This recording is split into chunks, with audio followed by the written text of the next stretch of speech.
আসসালামু আলাইকুম বন্ধুরা, আমি আমার ইউটিউব চ্যানেলে আজকে আপনাদের সঙ্গে খুব সহজে ঘরে কিভাবে ঘি তৈরি করবেন সেই রেসিপি শেয়ার করব। ঘি তৈরি করার জন্য প্রথমে দেখুন আমি দুধের সর নিয়ে নিয়েছি কিছুটা পরিমাণ।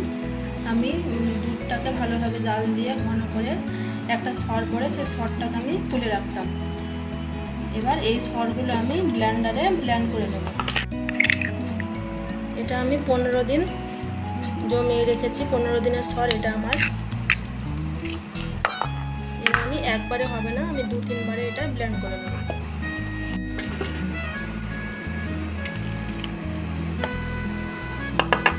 এভাবে আমি পুরোটা ব্লেন্ড করে নেব। আমি এটা প্রথমে মিক্সিতে একটু ব্লেন্ড করে নিয়েছি, তারপর হাতে এভাবে একটু ফাটিয়ে নিতে হবে। হাতে ভালোভাবে ফাটিয়ে নিয়েছি, এবার আমি পানি দিয়ে দেবো।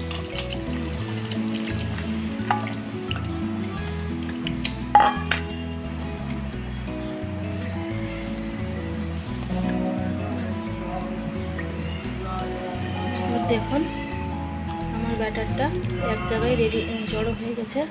এবার আমি এটাকে তুলে নেব ভালোভাবে পানি ঝরিয়ে।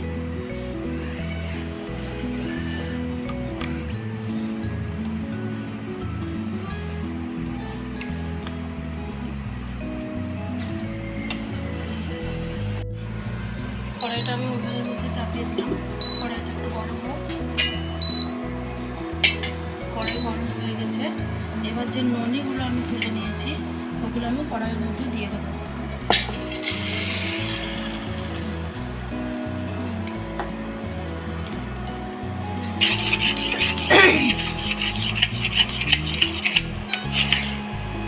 ননিগুলো আমার গলতে লেগেছে। আমি এটাকে ননি বলি, আপনারা কে কিনা আমি এটাকে চেনেন আমাকে কমেন্টে জানাবেন।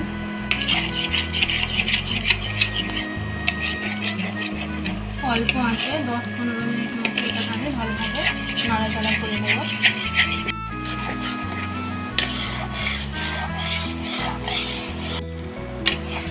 দেখুন বন্ধুরা আমার ঘিটা পুরোপুরি হয়ে গেছে। ঠিক 15 মিনিট আমি এইভাবে হালকা আঁচে করে নিলাম। এইভাবে আমার মতো ঘি বানিয়ে দেখবেন ঘিটা খুব সুন্দর হবে। ভেতরে যেগুলো পোড়া পোড়াগুলো জমে সেগুলো একদম অল্প জমবে, আপনারা দেখতেই পাবেন একদম অল্প জমবে এগুলো। আমি এবার গ্যাসের ওভেনটা বন্ধ করে ঘিটা নামিয়ে নেব। ঘিটা আমার ঠান্ডা হয়ে গেছে। এবার আমি একটা কাঁচের জার নিয়ে নিয়েছি, ভালোভাবে পরিষ্কার করে ধুয়ে নিয়েছি আমি এটা। এবার ঘিটা আমি এর মধ্যে ঢেলে নেব।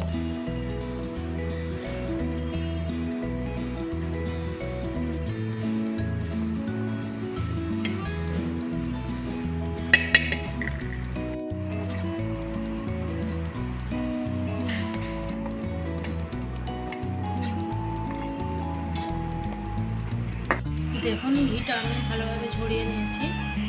আর যে সর ভাজাগুলো দেখুন কত সুন্দর। দেখুন বন্ধুরা আমার ঘিটা পুরোপুরি কমপ্লিট হয়ে গেছে। দেখুন ঘিটা আমার কত সুন্দর হয়েছে, একদম হলুদ কালার। আপনারা এইভাবে বাড়িতে বানিয়ে দেখবেন আর আমাকে কমেন্ট করে জানাবেন। ভালো লাগলে একটা লাইক করবেন, নতুন হয়ে থাকলে আমার চ্যানেলটাকে সাবস্ক্রাইব করবেন।